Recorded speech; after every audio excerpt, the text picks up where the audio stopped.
Hi everyone, I hope you all are doing well. Here we are with another integral और इसमें पहली बार हुआ है कि मैं इसके रिजल्ट्स को कोड कर रही हूँ। 2 टाइप ऑफ रिजल्ट्स हमें मिलेंगे। सबसे पहले ये रिज़ल्ट होगा, ठीक है। ये इंटीग्रेशन है हमारे पास, इसकी हमने इंटीग्रेशन करनी है। We have 2 exponential terms divided by some r और this is actually part of another problem जो कि क्वांटम मैकेनिक्स में मैंने देखी थी, बॉर्न अप्रॉक्सीमेशन के रिलेटेड थी फॉर युकावा पोटेंशियल। तो जब आप Born approximation for Yukawa potential की प्रॉब्लम सॉल्व कर रहे होते हैं, उसमें रिक्वायरमेंट थी कि बॉर्न अप्रॉक्सीमेशन की वैलिडिटी देखनी है फॉर युकावा पोटेंशियल। तो उसमें ये इंटेग्रल अकर होता है। अगर आप जेटली की प्रॉब्लम देखें, and it's I think 11.1 in the solved problem section. तो ये मुझे बहुत पसंद आई थी, दैट इज़ वाई मैं यहाँ पे इसे कोट कर रही हूँ, because it is a different integral, slightly different integral है, क्योंकि जिस तरह की फॉर्म्स इसमें आती हैं। फॉर एग्जांपल सबसे पहले इसकी इंटीग्रेशन करेंगे, ये सिंपल फॉर्म आएगी, देन हमने इसको इस फॉर्म में कन्वर्ट करना है, इसको इस फॉर्म में कन्वर्ट करना है। वो कैसे करेंगे, दैट इज़ समथिंग जो कि इंटरेस्टिंग है, ईजी है बट इंटरेस्टिंग है। तो हम इससे स्टार्ट करते हैं, ठीक है। तो हियर वी आर। क्योंकि जब आप बॉर्न अप्रॉक्सीमेशन स्टडी करते हैं क्वांटम मैकेनिक्स में स्पेशली, तो उसमें बहुत सारी इंटीग्रेशंस की ही इन्वॉल्वमेंट आती है, क्योंकि born approximation is nothing but a integral formula जिसको आपको सॉल्व करना होता है। तो मैं इस चीज़ के बिल्कुल हक़ में नहीं हूँ कि आपको डायरेक्ट रिजल्ट्स पता होने चाहिए। यस, आप हर दफ़ा उसको डिराइव तो नहीं करते, डायरेक्ट रिजल्ट्स होने चाहिए, लेकिन आपको ये भी पता होना चाहिए कि वो डायरेक्ट रिज़ल्ट आते कैसे हैं। तो जो इंटेग्रल फार्मूलाज़ की लिस्ट दी जाती है, यस दी जानी चाहिए, लेकिन आपको ये भी पता होना चाहिए कि वो कैसे की जाती हैं। तो ये मैथमेटिकली आप फिर थोड़ा सा शार्प हो जाते हो। यहाँ पे मैं ये लिखती हूँ -AR, ये -e⁻⁻AR इस टर्म के साथ भी है, इस टर्म के साथ भी है, तो मैं दोनों के साथ लिख रही हूँ RB दोनों, और इंटेग्रल भी दोनों के लिए आ जाएगा सेपरेटली। ये इसके साथ फर्स्ट, ये इसके साथ, अब 1 के साथ मल्टीप्लाई होके ऐसा आ जाएगा, ठीक है। अब हम देख सकते हैं कि ये इंटीग्रेशंस इनकी हमने सिंपली फाइंड आउट करनी है, लेकिन यहाँ पे जो प्रॉब्लम क्रिएट करने वाला फैक्टर है वो ये R डिनोमिनेटर में जो है ना वो है। तो ये अगर किसी तरह से कैंसिल आउट हो जाए तो हमारी इंटीग्रेशन काफ़ी हद तक ईजी हो सकती है। तो अभी हम अगर इसको इनकी बेसिस सेम है, पावर्स को भी ऐड कर दें, तो ये एक भी स्टेप कर दें, और उसके बाद अगर 1/r को हम for example as first term अगर लें, तो फर्स्ट टर्म जब लेंगे तो नेक्स्ट ऑन इंटीग्रेशन में ये इसका डेरिवेटिव होता है फर्स्ट टर्म का, जो कि इसको इंक्रीज़ कर देगा पावर को in denominator, which will become -1/r², ठीक है। तो अगर हम इसे फर्स्ट टर्म लेंगे तो भी प्रॉब्लम क्रिएट करेगा ये फैक्टर, लेकिन अगर इसे हम सेकंड टर्म लेंगे तो इसकी इंटीग्रेशन आएगी, और फर्स्ट टर्म पार्ट वाला जो है वो तो करेक्ट रहेगा, मींस इंटीग्रेशन इसकी simply natural log of R आ जाएगी। तो अगर हम ये वाली टर्म तो इसकी ठीक हो जाएगी, लेकिन ये जो हम माइनस और यहाँ पे derivative of first term and integration of second term करते हैं, एंड देन इसकी इंटीग्रेशन, तो इंटीग्रेशन ऑफ सेकंड टर्म में यहाँ पे नेचुरल लॉग ऑफ R आ जाएगा, और ये एक और इंटीग्रेशन बन जाएगी जिसमें नेचुरल लॉग ऑफ R आ जाएगा, जो कि बहुत ही प्रॉब्लमेटिक है। तो इन दोनों वेज से अगर हम इस इंटीग्रेशन को सॉल्व करने की कोशिश करेंगे तो फ़िलहाल के लिए प्रॉब्लम क्रिएट करेगा। तो इसको one of the way to tackle this problem is कि हम पार्शियल डेरिवेटिव ले लेते हैं I का विद रिस्पेक्ट टू A, ठीक है। अब इसमें हम partial derivative with respect to A ले रहे हैं ताकि ये इंटीग्रेशन सिंप्लीफाई हो जाए, और क्योंकि जब partial derivative with respect to A लेंगे यहाँ पे, तो इस सारे में सिर्फ ये वाली टर्म है जिसमें A मौजूद है, हैंस ये एज अ कांस्टेंट साइड पे हो जाएगा, इस पर डेरिवेटिव अप्लाई हो जाएगा, और जब पावर का डेरिवेटिव आएगा तो since A is variable here, तो -R स्टार्ट में आ जाएगा। तो इसमें जब पावर का डेरिवेटिव लेंगे तो A एज वेरिएबल है, तो -R बाहर आ जाएगा और A पे लग जाएगा जो कि 1 आ जाएगा, हैंस R जो आएगा वो इससे कैंसिल आउट होके इस फैक्टर को ही ख़त्म कर देगा। तो in that way it is easy. इसके अलावा K के रिस्पेक्ट से भी डेरिवेटिव फाइंड आउट किया जा सकता है, लेकिन उस केस में ये फैक्टर पूरा का पूरा 0 हो जाएगा। तो दिस इज़ ऑप्शनल, एंड आप ये भी ट्राई कर सकते हैं कि आप ये K का पार्शियल डेरिवेटिव लेते हुए सिमिलर आंसर आता है या नहीं आता। तो आप ये खुद से टेस्ट आउट कर सकते हैं। तो मैं अभी ये पार्शियल आई बाई पार्शियल ए की रिस्पेक्ट से कर रही हूँ। और यहाँ पे 0 to infinity as it is 1/r e⁻² 2 iota k r as it is. इसका आप डेरिवेटिव लेते हैं जो बिकम हो जाएगा A r dot this term as it is now derivative of its power which is minus r here because A is variable now d r. And यहाँ पे भी इसी तरह की सिचुएशन हो जाएगी, माइनस आर इसका डेरिवेटिव आ जाएगा और ये terms as it is r and r cancels out and ये माइनस बाहर आ जाएगा 0 to infinity e⁻। अब इनकी पावर्स को ऐड कर देते हैं, 2 iota k r minus A r d r minus plus हो जाएगा ये वाला ये और okay that is what we got now. हम जानते हैं कि ये लिमिट्स क्योंकि इन्फिनिटीज़ में हैं तो दैट इज़ वाई हम एक्सपोनेंशियल में माइनस आर को कॉमन लेंगे और सम कांस्टेंट।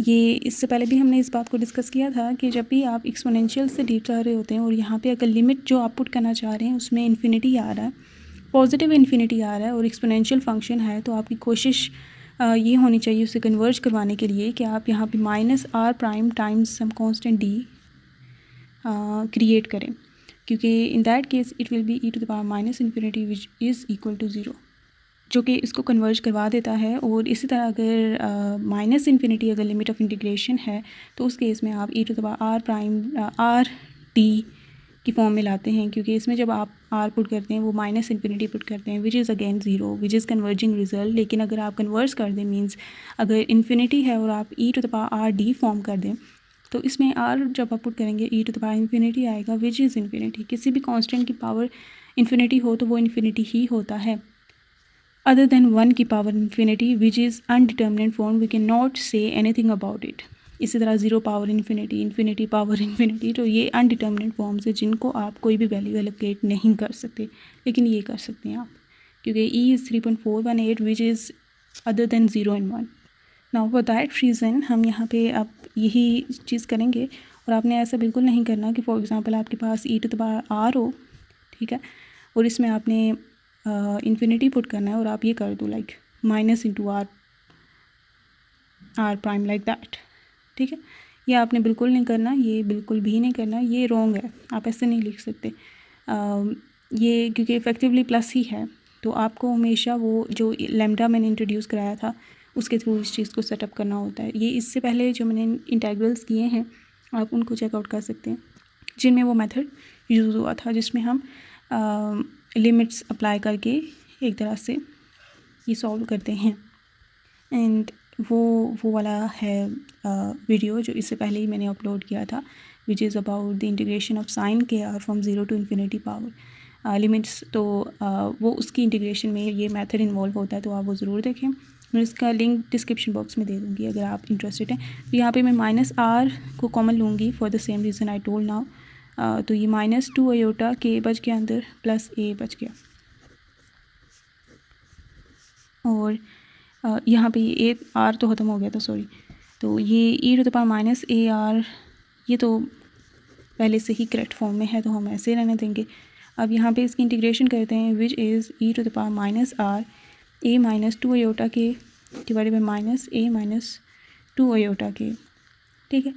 और ये नेगेटिव साइन सिर्फ इसके साथ है इसलिए ये 0 to infinity limits of integration plus अब इसकी integration -ar divide by -a from 0 to infinity limits. अब इसमें ये माइनस माइनस प्लस हो जाएगा तो और 1/a-2 आयोटा के मैं बाहर ले लेती हूँ। अब इस पर अप्लाई कर देते हैं लिमिट्स। तो e⁻ अपर लिमिट पुट करेंगे तो ये -इन्फिनिटी माइनस लोअर लिमिट तो ये आ जाएगा प्लस -1/a बाहर ले लेती हूँ इसमें से, इस पर लिमिट्स अप्लाई करते हैं -इन्फिनिटी to 0। तो अब इसको अगर हम सॉल्व करें तो ये this is 0 okay this is 1 तो ये 0 - 1 और यहाँ पे भी 0 - 1 बनता है, ये माइनस माइनस प्लस हो जाएगा और इसके साथ यहाँ पे माइनस आ जाएगा।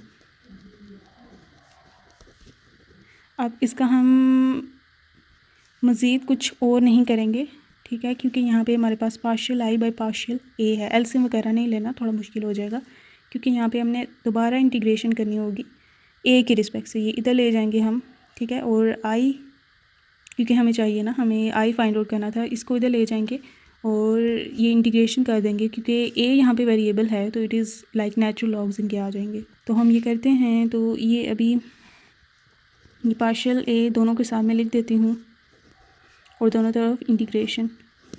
ओके, तो इस इंटीग्रेशन का रिज़ल्ट क्या होगा कि अगर नीचे वाली जो डिनोमिनेटर में टर्म है उसका डेरिवेटिव ऊपर बन रहा हो तो उसका नेचुरल लॉग ऑफ नीचे वाली टर्म आ जाती है। तो इसका डेरिवेटिव विद रिस्पेक्ट टू ए देखें तो वो 1 ही आता है। This is constant here. तो ए का जो विद रिस्पेक्ट टू ए जो रिज़ल्ट आता है वो 1 ही आता है।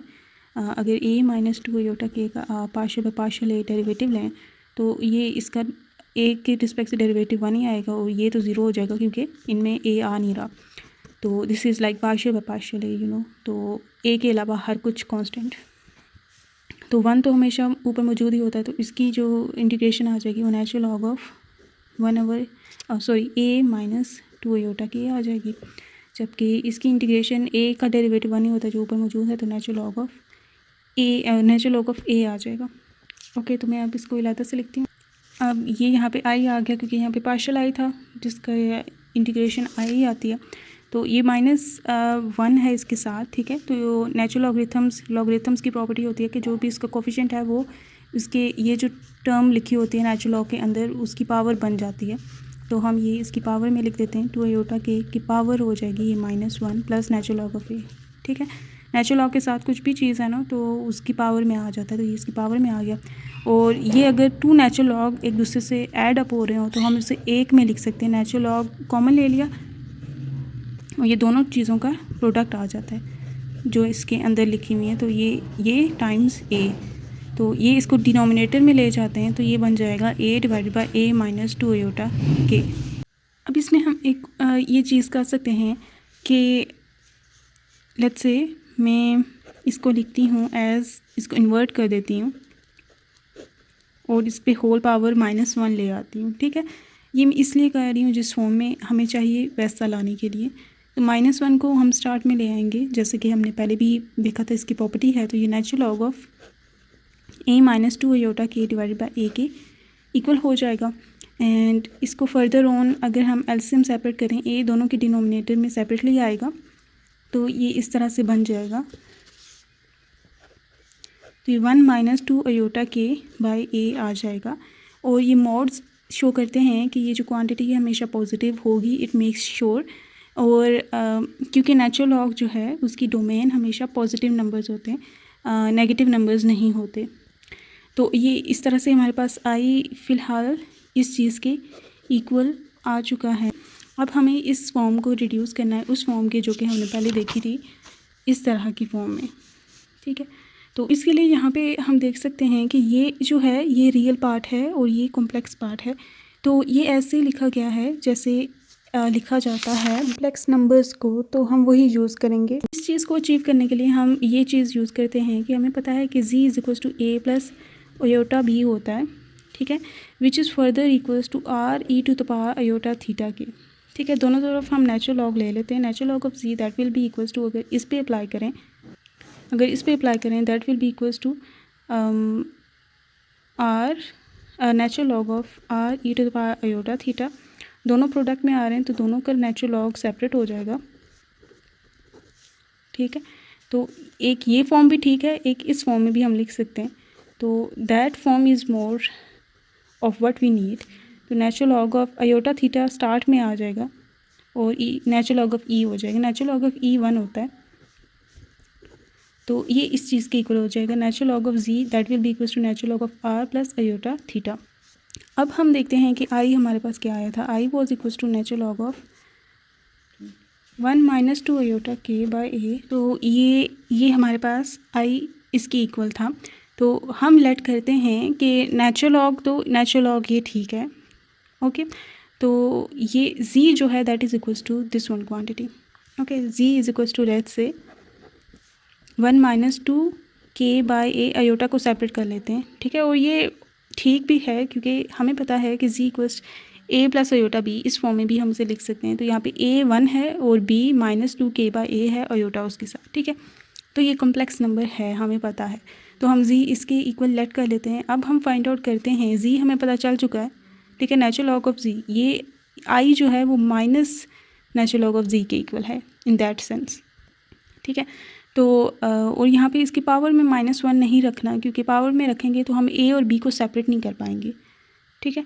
ए और बी को सेपरेट नहीं कर पाएंगे, क्योंकि ए और बी सेपरेट करना होगा ताकि हमें आर की वैल्यू और थीटा की वैल्यू पता चल सके।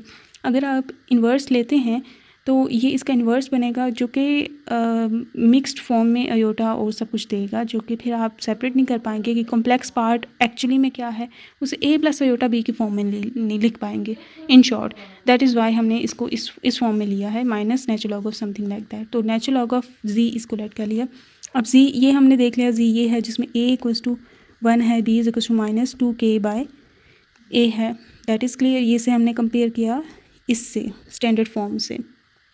और दूसरी जो फॉर्म थी आर और थीटा की फॉर्म में, उसमें हमने ये रिज़ल्ट फाइंड आउट किया, क्योंकि हमारा जो रिज़ल्ट है ना, जो हमने प्रूव करना है, ठीक है, तो वो भी इसी तरह के है। Natural log of real part, ये natural log of some constant quantity which is real, ठीक है, ये रियल पार्ट प्लस अयोटा है, और ये थीटा की फॉर्म में आएगा, ये अभी हम देखेंगे।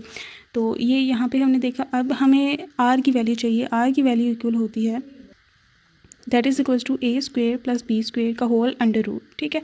तो r equals under root a जो है वो 1 का स्क्वेयर, b ये है और इसका स्क्वेयर। तो ये आर हमारे पास आ गया 1 + 4k² जिसको हम लिख सकते हैं 1 + 4k² की पावर होल पावर 1/2। ये आर की वैल्यू आ चुकी है, और थीटा की वैल्यू हो जाएगी। वैसे जो लेटिंग की जाती है ना, वो ये की जाती है कि like x = r cos theta, y = r sin theta, ठीक है। तो ये फाइंड आउट किया जाता है। तो यहाँ पे अगर हमें x लाइक a है और y b है यहाँ पे, ठीक है, तो थीटा हमें चाहिए। तो theta that is equals to b/a tan inverse of b/a, okay.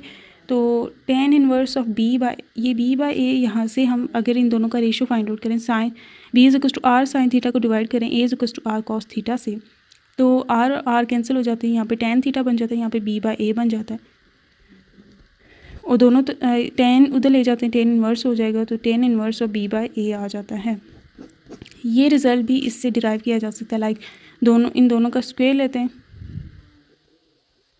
ठीक है।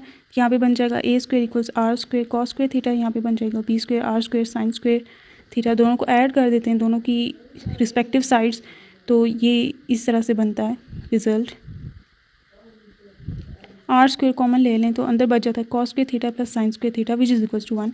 तो ये a² + b² = r, और r that will be equals to a² + b²। तो ये इस तरह से आप इस रिज़ल्ट को एक्सट्रैक्ट करते हो इस लेटिंग से, और थीटा इस तरह से। और b जो है हमें पता है कि वो -2k/a है, पोलैरिटी रखनी है, और a 1 है तो उसको लिखें ना लिखें फ़र्क नहीं पड़ता, तो माइनस इसका बाहर आ जाता होता है, इनकी प्रॉपर्टी होती है।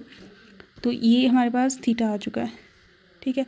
अभी हमने ये वैल्यू पुट करनी है नेचुरल लॉग ऑफ जी, जो फॉर्मूला था ना उसमें, कि हमने लेट किया था where it is, here it is. तो नेचुरल लॉग ऑफ जी, यहाँ पे आर की और थीटा की वैल्यू चाहिए थी, जो हमें पता चल चुकी है। तो नेचुरल लॉग ऑफ जी हम फाइंड आउट करते हैं, I was equals to minus natural log of G, और minus natural log of G की वैल्यू थी natural log of are plus iota theta, minus natural log of R की value है 1 + 4k² की पावर 1/2 plus iota theta की value है -tan inverse of 2k/a, ठीक है, होल ब्रैकेट क्लोज। ये नेगेटिव साइन अंदर मल्टीप्लाई होगा, तो ये minus natural log of 1 + 4k² की होल पावर 1/2, ये माइनस और इसका ये माइनस प्लस हो जाएगा, प्लस अयोटा tan इनवर्स, तो ये प्लस हो जाएगा aorta tan inverse of 2k/a। अब ये 1/2 स्टार्ट में आ जाएगा, और ये -1/2 natural log of 1 + 4k² plus iota tan inverse of 2k/a। ये आई आ चुका है इन दैट फॉर्म। तो आई जो है आप इस फॉर्म में भी ले सकते हैं जिसमें आपने कॉम्प्लेक्स फॉर्म में इसको लिखा है, या फिर उस फॉर्म में भी लिख सकते हैं जो भी हमने प्रीवियसली फाइंड आउट किया था। ये तो दोनों रिज़ल्ट इक्वलेंट है, लेकिन समटाइम्स ही दूसरा नीडेड होता है। तो ये इस तरह से हमने प्रूव कर दिया है।